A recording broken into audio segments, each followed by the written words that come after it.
Langman, who is going to introduce and chair the next session. Okay, so we're going straight into the next session. We have quite a lot of contributors to this session. So I would like to invite David to come up, if that's okay, and perhaps Alice, Paul and Alan, we might do a swap later on. So if we keep Adam here and David here for the time being. It's a real privilege for me to introduce this particular part of the afternoon's discussions and memories, because Susan's contribution to the IHR and VCH, her absolute commitment to particularly the careers and support of early career researchers around the Institute, and commitment to being present. And I think often we focus on publications, we focus on supervisions, but sometimes the most valuable aspect of being an academic is our presence with other people, our generosity to other people, our willingness to discuss with other people and to contribute to their work. So we've got a number of speakers who are going to reflect on Susan's time in London. I'll introduce each of them in turn. The first is David. David Bates, who you will all know as the director of the IHR from 2003 to 2008. David remains an important and much loved member of the Institute community. David is Emeritus in the School of History at UEA and is currently working on the British Academy project on the life of Odin, Bishop of Bayeux and Earl of Kent. Thank you, David. Yes, well, thank you very much indeed, Claire, and thank you very much for all the work which has gone into organising this event. And in saying that, I speak on behalf of Pauline and myself, because we were the initiators, if dare I say it, and then other people have done almost all of the work. Very good. Now, how to talk about Susan Reynolds from the perspective of the former director of the IHR? I've often asked myself this question since volunteering to give this talk. And I'm going to give you an answer in a moment, but I was diverted, deflected and taken in a completely different direction yesterday evening, where, for a reason I won't explain, I picked up Ginty Nelson's Charles the Bald. And in the preface, Ginty, who I am very happy to say is with us, and one wishes she could contribute, but we know she won't, can't. But Ginty listed a long series of people who had helped her, and she then included alphabetically Susan Reynolds, who also explained about curtains and hems. Now, I did not, I fear, go on and read the book to find out what that advice might be, but it struck me as a very important comment. And now I return to my text and well, one answer to the question I've been asking myself is that I'll start by mentioning that I first started to do serious work at the IHR in 1968.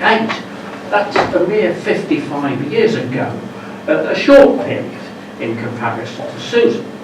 But there's a serious point to be made in saying this, namely, speaking as someone who could not possibly have achieved what I have achieved without these 55 years association with the IHR, I feel that I can look at my subject today from two places, both as a member of the community of, in inverted commas, IHR people, and as someone who was responsible for its welfare during 4.5 years.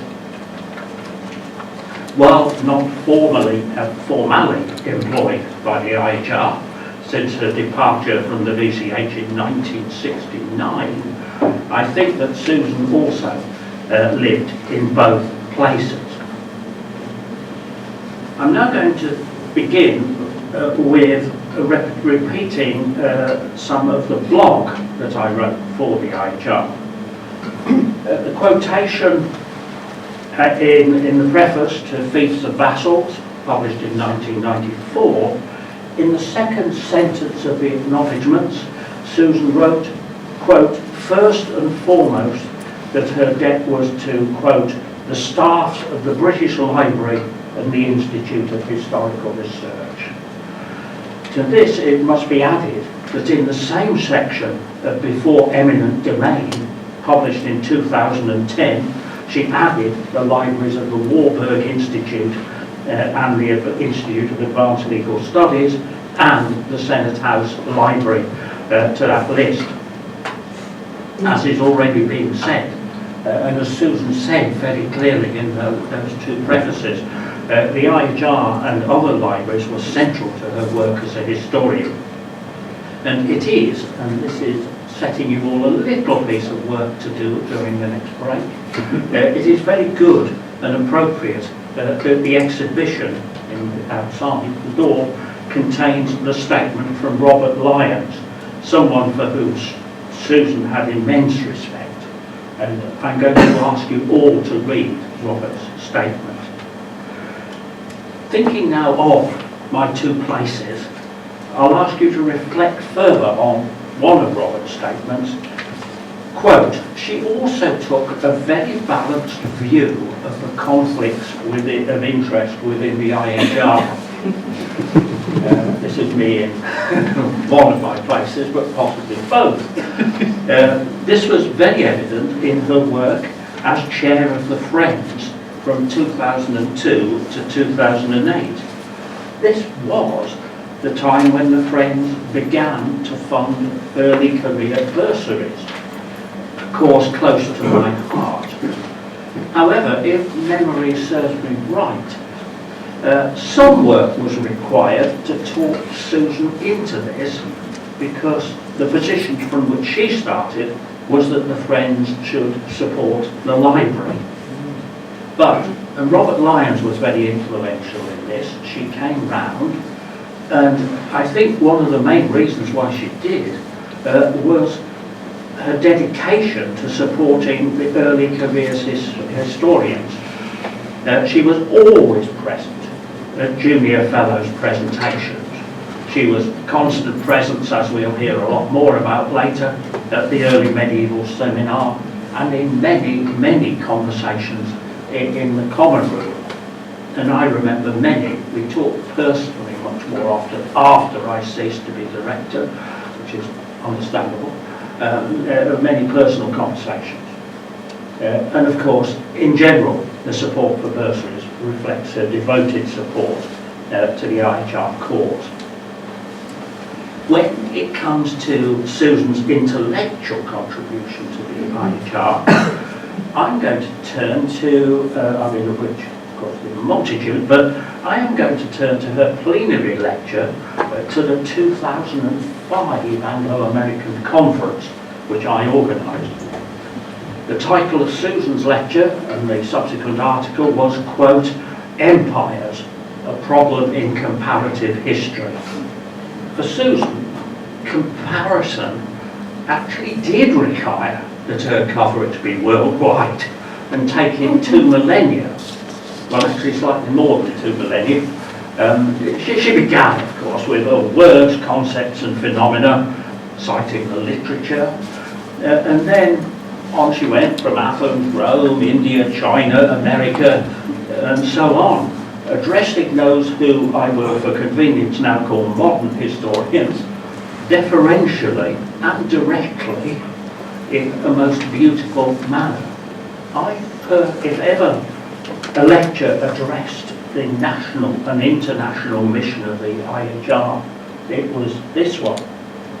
I'll add that I personally found it profoundly stimulating, but I'll also perhaps ask you all to read that as well, because it is Susan not, well, the breadth of Susan's interest which went into that lecture, as I reread it, of course, a few days ago, it was truly astounding. Yeah. Now, I'm going to mention 2 acts of personal kindness to 2 people taken from us at a tragically young age. Samantha Jordan, 1970 to 2017, was my PA during my time as director. She often spoke to me about Susan's kindness to her. When Samantha was obliged to leave the IHR, Susan invited her to her flat for dinner. Samantha subsequently informed me, first of all, that she had enjoyed the evening very much, and secondly, that Susan was a very good cook. And I will also mention Glenn Jakes, that regular who of course passed away last year, and whose life we will be celebrating here next week on the 25th of April.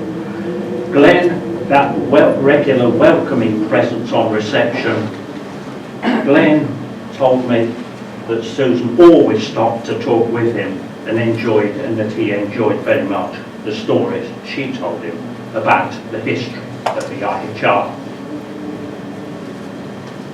Now, to engage in a conversation with Susan, which of course I never had and can't have, and a reflection on her dedication to the cause of history's place in national and international life, another part of the IHR mission. In the Making History interview, which will be referred to, there's a statement, quote, "I actually don't believe in single subject degrees that are the rule in this country." That is followed with several appropriate reflections on European education. If we could, I would want to ask Susan to define her terms. What did she actually mean by the word country? I'm assuming she meant England. And having spent 9 years as a professor at the University of Glasgow, some of you will see where I'm coming from. However, I will now add that, of course, Susan did take Fiefs and Vassals theme to Scotland and to the annual medieval meeting of the annual Scottish medievalists at Pitlochry in the first days of January. I will merely say, Pitlochry incidentally was of course chosen as it was equally easy to get to. No, leave that to one side. I was just going to say the journey from Glasgow wasn't demanding enough. The travel from London, of course, was, well, very, very brave indeed and a considerable achievement. I can add a personal reflection on an invitation Susan turned down, but that's personal, I'll leave it to one side. In conclusion, and following up on Pauline Stafford's superb analysis of Susan and Stubbs' charters, I'm going to say that it was due to Susan, with of course others contributing, that the undergraduate curriculum of my student days and the historiography that it was built around has been radically and rightly changed, with Susan and many others, of course, but Susan specifically, for what I'm saying today, at the centre of it. It's radically and rightly changed. Yet Stubbs' Charters also stands for values that we should espouse and which must not be forgotten. I tried to reflect on Susan Reynolds and the IHR from what I've defined as, quote, 2 places.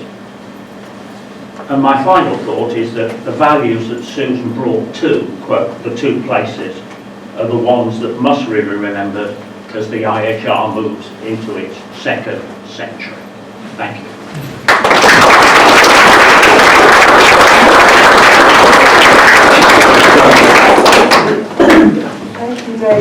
I'm now going to introduce Adam, as if you have not yet met Adam. Adam has many jobs, one of which is dealing with multiple technologies. But Adam, of course, Chapman is the General Lecturer of the BCH and Lecturer in Medieval History at the IHR. And specialises in the history of Wales and England from the 13th century to the 15th century, and today is going to talk to us about Susan Reynolds and the BCH. Thank you, Adam. Thank you, Claire, and thank you once again. I'll try not to break any more technology this afternoon.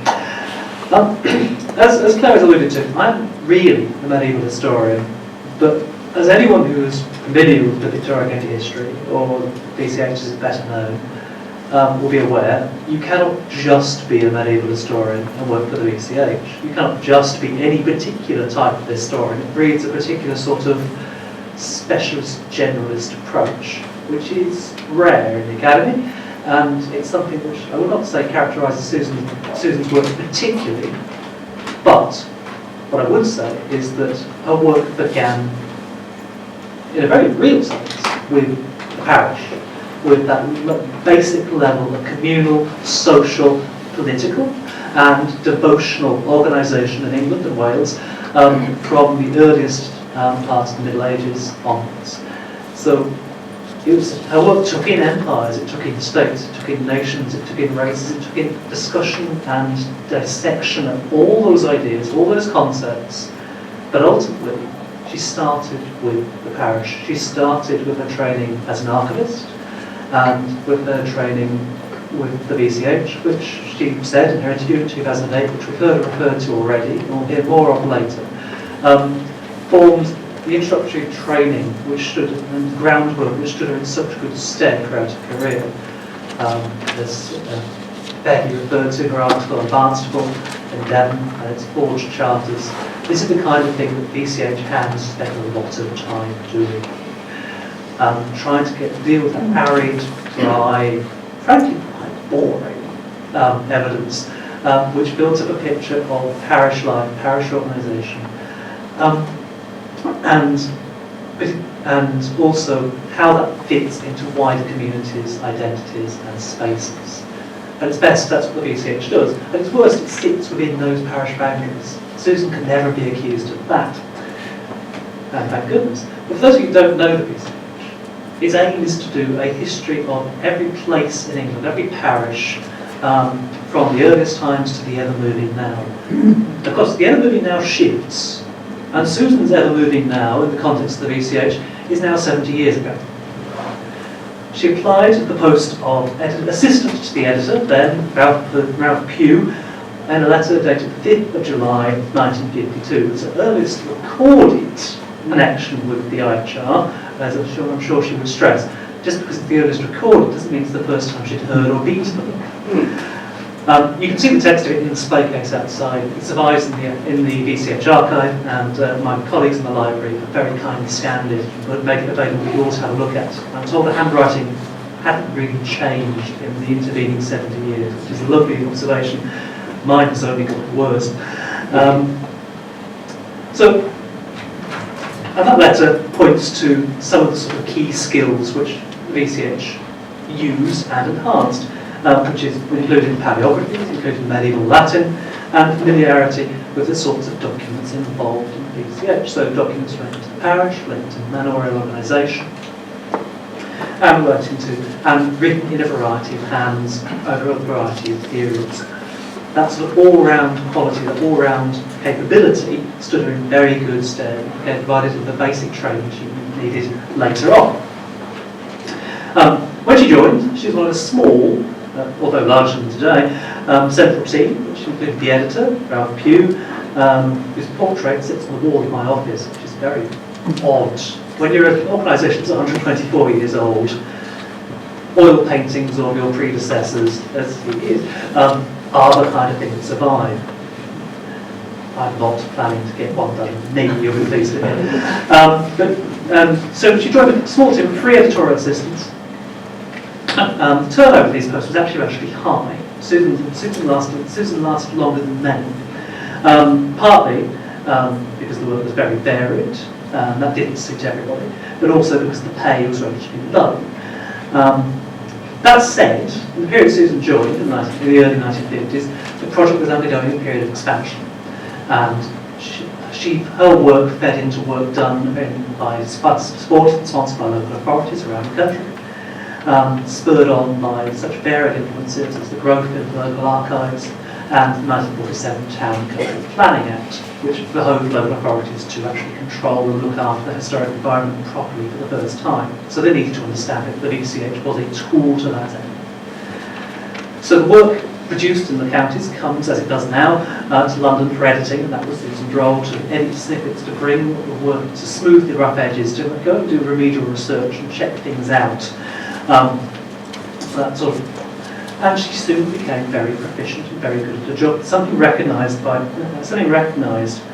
Pew, which we'll come to in a minute. But first, a brief description. Again, this isn't the case outside. I did read it out now, of her working environment.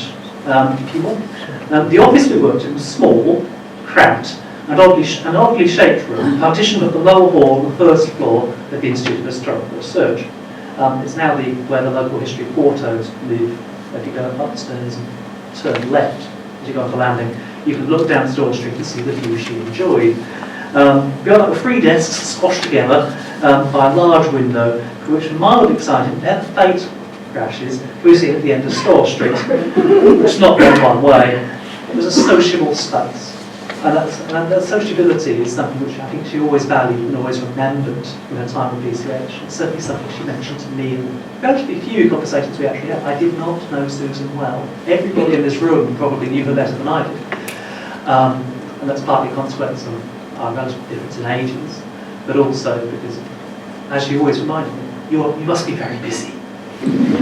She's right, I am, but that's by the way. So for 4 years, she laboured as part of that central team, working on material from Essex, from Warwickshire, and various other counties, building up friendships, contacts, connections, and insights into the sorts of documents, the sort of things, minutiae in history that can bring you. And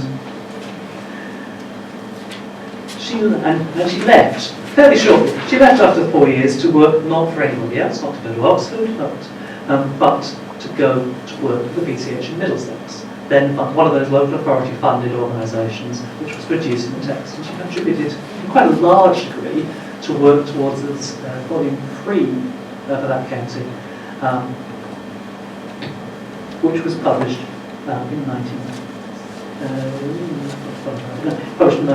published in 1962. This covered the area of the southwest of Middlesex, which included Twickenham, which is now a very different place than the one that Susan was familiar with and described and worked on even 60 years ago. So it has changed beyond all recognition. Quite a lot of the built environment described that way is no longer there. So that gives you a sense of the challenges of working with VCH even then. That Twickenham was there in 1952, was not Twickenham had been there in 1902. And that process is something that Susan had to describe and grapple with. Not only Susan, her time at the VCH in Middlesex was relatively brief before leaving to go into secondary education at a secondary modern in Islington, which, to a term of credit, is mentioned in the British Academy profile if you want to go and find where it was. It is also mentioned in the appropriate volume of the VCH. It's now demolished. My first encounter, to take one personal thing to conclude my contribution, was by telephone. I've been in the job 10 years ago now, almost exactly, for 3 weeks, and I have not experienced my office phone ringing, so I was a little bit perturbed. The more so when I heard the words, "Hello, this is Susan Reynolds here." Bear in mind, I was an undergraduate 10 years after Fiefs and Vassals came out. That had been integrated so thoroughly into the curriculum by that time that it was like being run up by your undergraduate textbook. you felt as if you sort of owed just the name honour, and I was sad. It turned out she wanted to learn, she wanted to look up something in the VCH archive, work she'd done in Middlesex. I didn't realise at the time, 14 years earlier. I couldn't find it in the archive, but through that, she introduced me to some of the wonders of the VCH archive. And one of the joys of working on a project this old is that it continues to, it puts you in contact with some of the great names of the historiography of these islands. James Round, Ian Freeman, the two who couldn't stand one another, and of course, now Susan Reynolds. To be in that company is an enormous privilege, and I don't really feel, even today, that I'm worthy of it. But what I will say is that Susan always asked how the VCH was doing. She valued the library, she made that very clear to everybody, but she always made a point. Pamela Taylor, who's in the back row there, invited Susan to launch a paperback volume on Knightsbridge and Hyde, which is a revision of a later VCH Middlesex volume. And Susan was very clear that this is a book that should never have been published. That all the VCH should be doing is read books. And I can't remember if Pamela abandoned me or whether Susan sought me out, but what she interrogated me politely, gently, firmly, about why we're producing such a thing, or whether this was distracting us from what we should actually be doing, which is more read books. I'm not altogether sure she was convinced by my reply, which is something to the effect of Pamela's work obviously revises and improves stuff that we already published. Yes, which it does. It's a very good book, I recommend it. We have copies, if you'd like one. Come and see me on it. But also, that it enables us to cut our cloth to our needs. We're not in a position to produce red books everywhere. She tolerated this opinion. I don't think I convinced her. But that's okay. She still respected that opinion and was kind enough to say, I understand the problems you face and the difficulties of producing this because it was ever thus. She did not accept that the VCH had financial crisis upon financial crisis interspersed in 30-year intervals. The records, I suspect, show that she gone. I can see Chris Curry nodding vigorously, but that does not undermine a connection and affection for that project and the value which lots of other people, historians of all types of England, still place upon it. And I'm grateful to be one of Susan's successors, and I was grateful to have known her however little. And for that, I'm very pleased. Thank you.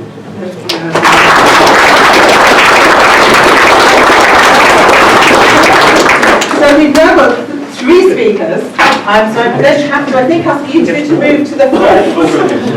I see it not as an emotion, just as a sideways move. We'll welcome because we're going to do this as about a conversation, aren't we? So what I'm going to do is I'm going to put microphones there and here, and then if you'd like to take those seats, and I will introduce you.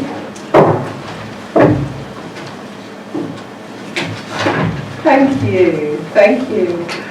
So in the final section of this panel, we're going to be thinking about one of the things that really characterises the IHR's intellectual life and community life, and that's the seminar.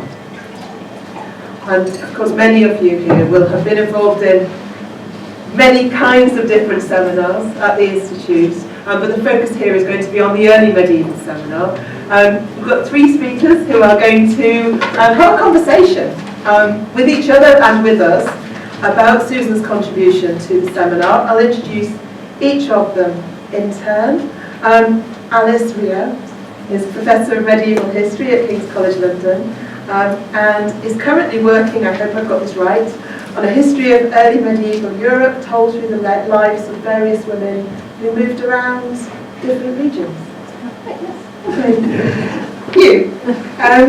Paul Foraker is Professor Emerita of Medieval History at Manchester and specialises in the history of the Franks, law and custom in medieval societies, hagiography, sorry I can never say that word, charters, serf lord relations in the 11th century, and the cost of liturgy.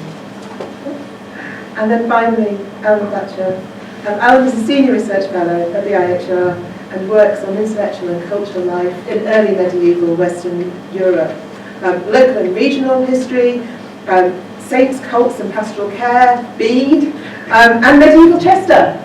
Yes. So you're all very welcome, and I will now pass over to you. Thank you. Thanks very much.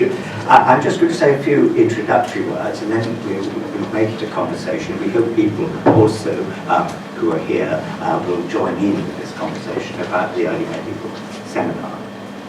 Well, I should say, by the way, just to start with, that I was taught, I myself was taught by Susan just for a term. I was sent by James Campbell from Worcester to be taught the Angevins in the 13th century with Susan. And I found it a very instructive experience. She was very kind. It called to mind the phrase that I picked up from Robert Lyons' comments displayed next door. Could be forceful, but never discourteous. And that was very true of Susan. Both in the seminar and in my experience of her as a tutor, I was very much kept on my toes by rigorous. I knew I'd be examined rigorously on what I had to say in my essay. It was a very instructive experience. Anyway, we're really here to talk about Susan in London, and of course, Susan, as has already been pointed out, was the centre of her intellectual world was London, or it was already London, in the either 1980s and in Kingdoms and Communities. She acknowledged the work that she'd been doing in both the British Library and here at the Institute as his perfect place to work, really. She said she never, I think, liked Bodley as much as she liked the London libraries. I don't know, there may be people here who do know, whether before 1987, when she finally permanently settled in London, whether she attended seminars then or not, but I've not been able to find out that. But there may be people whose collective memory of the seminar goes back further than mine. I thought perhaps it might be just worth saying just a word about the seminar, the early Middle Ages seminar, which Susan joined when she came to live in London in 1987. The real beginnings of this seminar go back to the 1970s. There was an early Middle Ages seminar set up in the early 70s, but then in 76, as I've just been discussing with John Gillingham became a convener, and he was joined by Ginty Nelson and Alan Brown, and at that stage the seminar, which had met more irregularly, came to meet on a weekly basis and then would adjourn to the pub. That was the beginnings, really, of this strong sense of community that built up around the early Middle Ages seminar.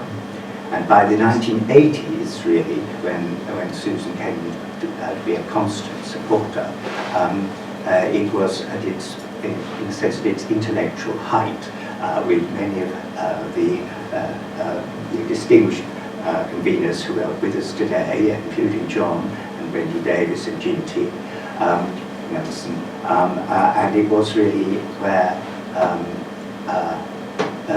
it was a real intellectual, a real centre of intellectual activity for the early Middle Ages, with new approaches to problems, raising new issues and so on.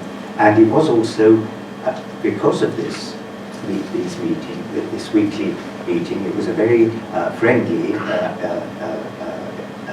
as I remember it in the early 80s, a very friendly body, but it was also intellectually very rigorous, and people came to were often quite anxious about the kind of questioning they would receive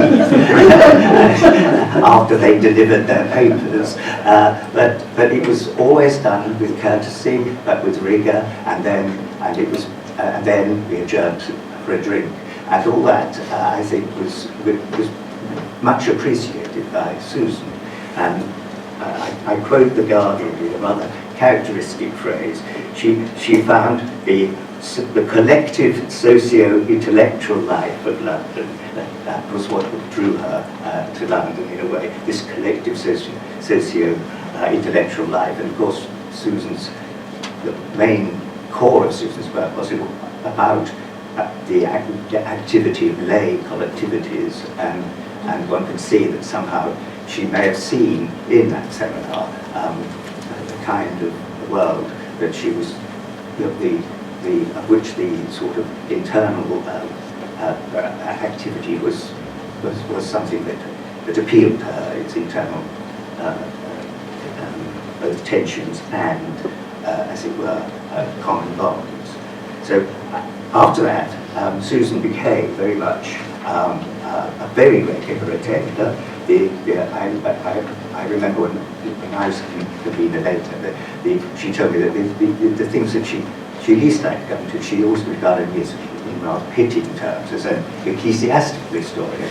And if it was too theological and too ecclesiastical, she wouldn't count. But otherwise she did count. And she was a tremendous, I speak gratefully as a chair, it was a tremendous relief to see her, because you always knew that there was bound to be a question. And you also knew that if the questions ground to an uncomfortable halt, Susan would step in and have something to say.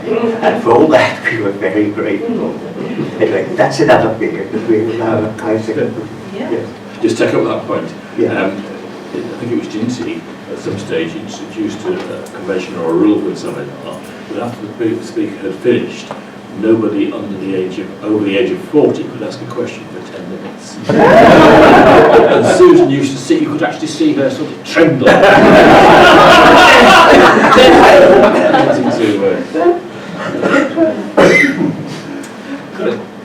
I also say that, I mean, going back to when she first came to London, I think it's true to say that most of us have never heard of her. In the sense that people knew the English Boroughs book, but it was then her arrival after Kingdoms and Communities that introduced us, and then we sort of found her immediately a kind of close colleague. It was just, you say it was a high point of the seminar, it was an exciting time, because several of us under Wendy were working on kind of behaviour and sort of people, early medieval people being a lot more reasonable than what you might think. And Susan had pushed that line in Kingdom and Communities, so we had an enormous amount in common, and it was mutually very, very stimulating. I was one of the people under 14 was supposed to be doing the talking. No, I did. I mean, it took me years to pluck up the courage to say anything at that seminar. Though I mean, I'm catching up, but slowly. But I did. I mean, I first came to the seminar when I was an MA student. So I was a young person at the time, and it was also my first time with medievalists, because to the extent that I knew anything at all at the time, it was mostly about late antique and Byzantine things, and I've spent most of my time in the first few years trying to cover up for the fact that I knew almost nothing about the Middle Ages. So I didn't know who Susan was at a time when it was really embarrassing not to know who Susan was, so in the early 2000s. But I found her immediately completely fascinating to observe.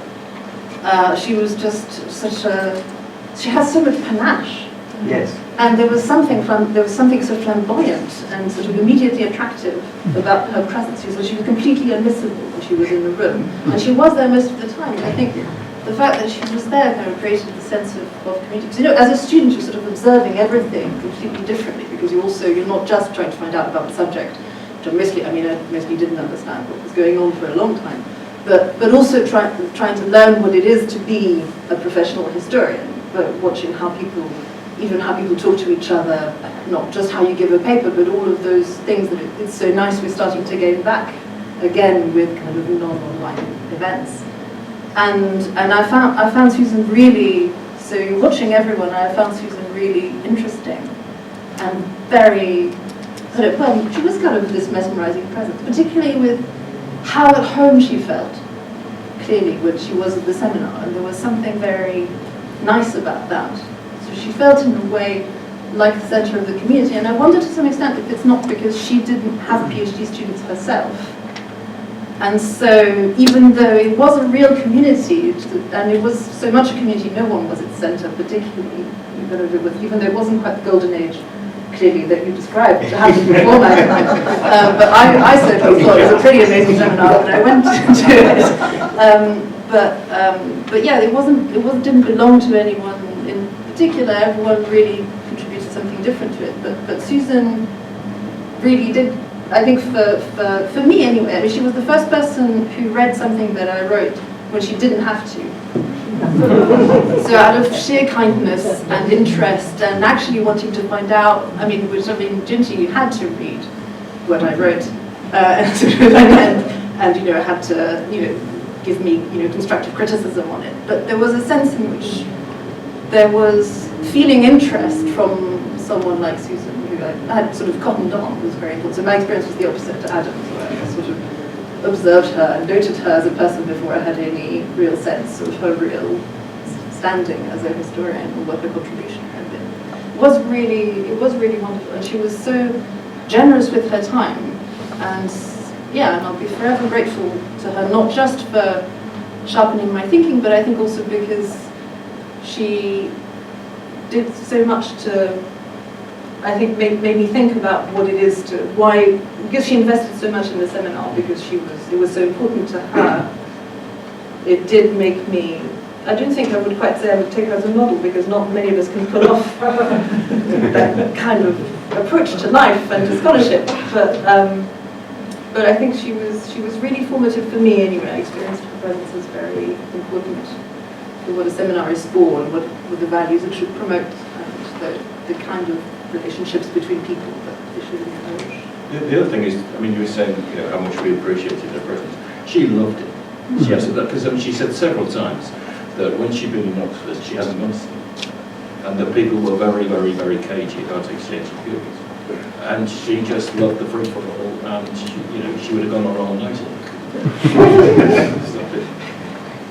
And she was very good with young scholars when they give her papers. She would be very encouraging. She might ask a difficult question, and then she was very sociable afterwards. She almost always came to the dinners, the simple pizza kind of dinners, and she used to come to those.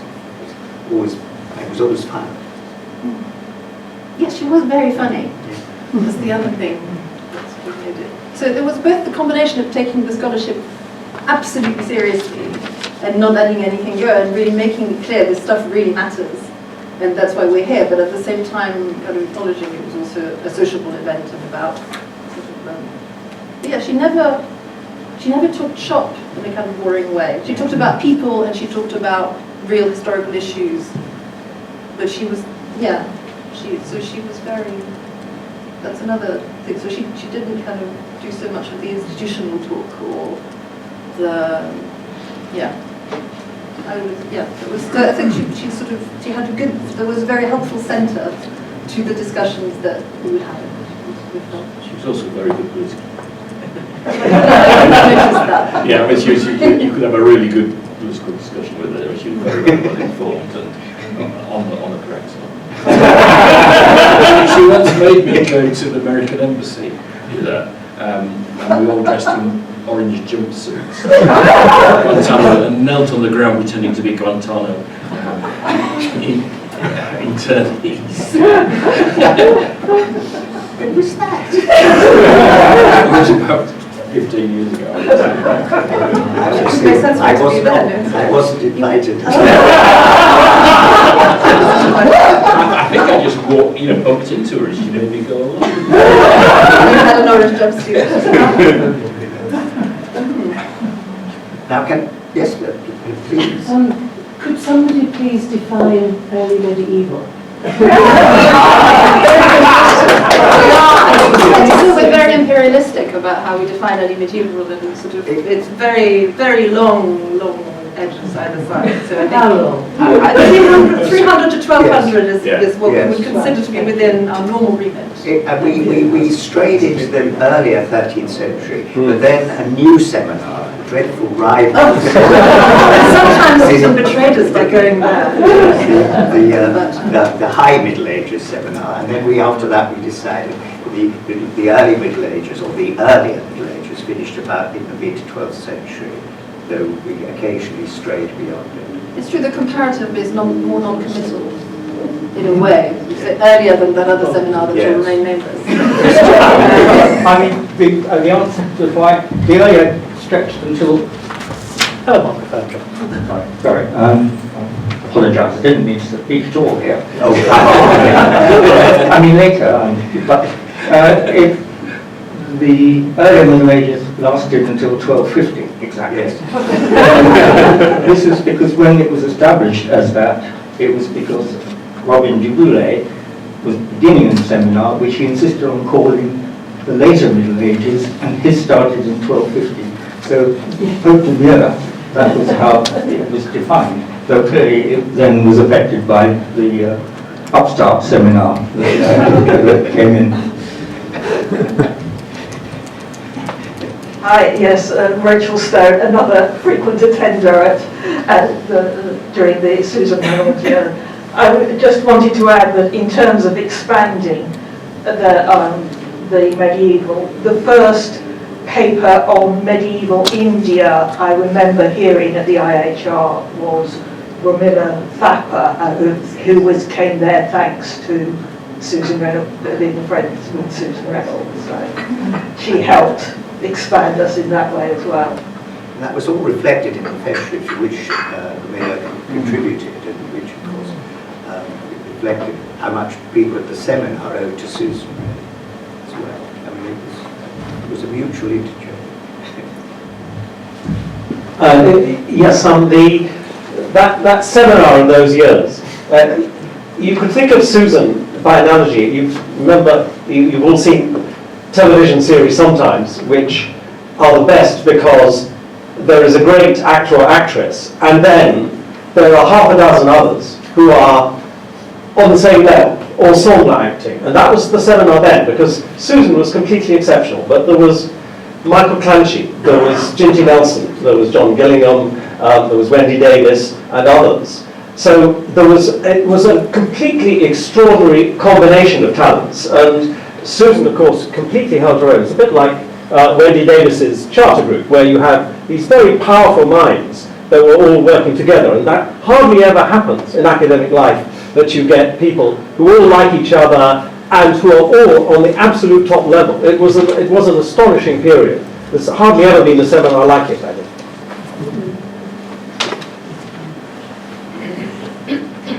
I've got to say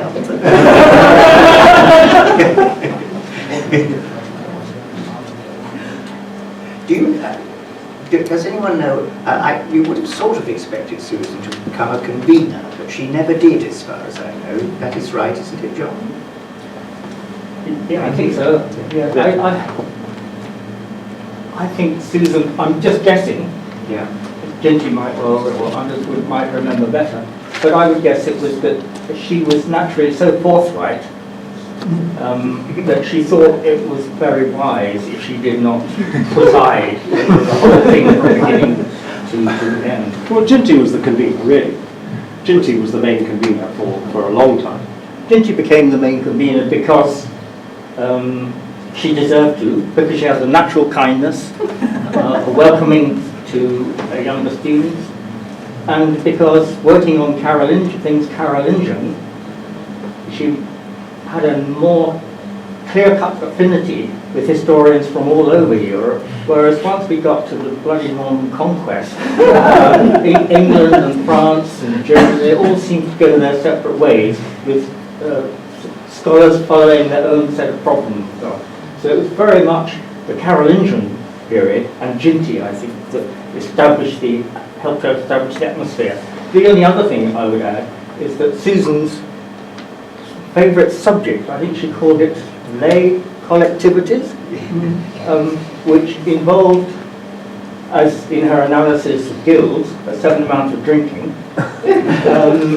And the one, I mean, we did set up a secular collectivity at that seminar, and entirely deliberately, because to repeat what Alan has just alluded to, when Ginty joined me at the seminar, we decided to continue the already custom which I had established, going to the pub afterwards. Absolutely, you didn't have to go, but there would be, people would be invited, and are invited. And secondly, when Ginty came, she made the brilliant decision to let us meet every single week throughout 3 terms. The practice until that point had been seminars met for 1 or 2 terms fortnightly. And by that deliberate, strategic, political decision, we created a solidarity, a collective solidarity, which normally does not exist. That had nothing to do with our views of history, but our views of how collectivities ought to function. And that was the product of that sort of approach.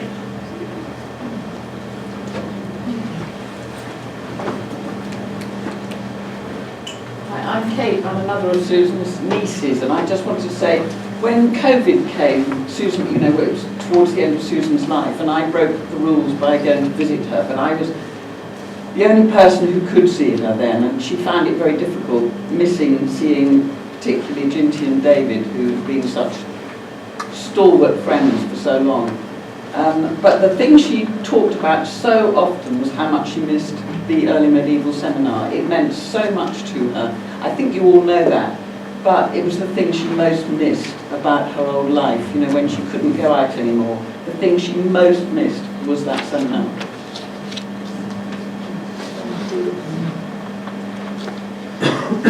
We miss her too a lot.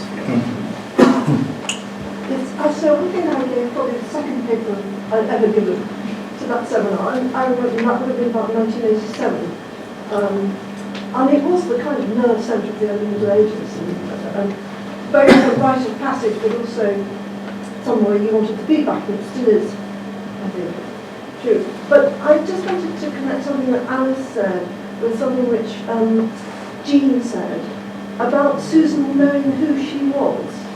Because I think when Alice, she said she had such panache, it was that sense that she really did know her herself, if you know what I mean. And not everybody has that quality. And also given that kind of piercing intellect, which would not be totally what a woman in the 1950s should have had. I mean, she was an extraordinary person, and I don't think I really quite understood that until today. But it seemed to me very much to connect with that sense that she really didn't know who she was. Yes, in the sense that she was so completely unapologetic. Yes. About that too. Yeah. Yes. Which was really quite wonderful. Yes, which actually for the role model, and God, I apologise for all the time. That was a rather splendid thing. I think there was, again, watching her from the perspective of someone totally inexperienced, I think there was also the sense of the things not to be embarrassed about, as in things not knowing things. You should only be embarrassed about not having thought about things enough. And that's something that's, again, it was just very interesting, very wonderful experience to be there, to see her in action at that time when I was only just trying to make sense of how these things worked. And I know that she did this, I'm talking about me because that's what I know about, albeit to only a small extent, but I'm sure that, she did this with so many other people too. I mean, my experience, I think, is broadly representative for a lot of people who came to that seminar. I think that's why I handed it back. I don't know why I'm bringing this, the mic's dead.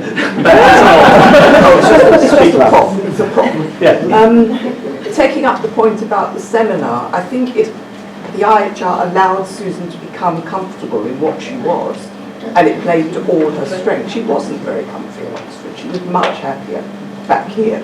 And that may have been also middle age was more comfy for her, I don't know. But she became her, terrible phrase, she became her best self here, I think, definitely, and was more relaxed with everything. But also, as somebody said, she didn't have PhD students, but she was interested in every single person in that seminar, and throughout. She had more conversations in the coffee room with everybody than I imagine anyone else ever did. And she, I would always show her my historical stuff, and I would get this wonderful proofreading. She was a brilliant proofreader, as well as on the actual detail, and we would have discussions, and she would always say, right, I've given you my views, you don't have to accept any of it. Although it was almost always worth accepting. But then, when the piece came out, and you know, I wasn't important. When the piece came out, I always got that's good, I'm so glad that's out, that's a really interesting. No one else did that. You know, she was absolutely exceptional in the warmth and in the breadth of her interests. And as she moved up the levels from the parish, dare I say it, she never lost interest. Another aspect of what I do does involve a lot of parish history and maps. That VCH that she did, and I use a lot of VCHs, that one, obviously times have changed, but then, you know, the pubs down the street closed last week everywhere, so I mean all that's changing all the time.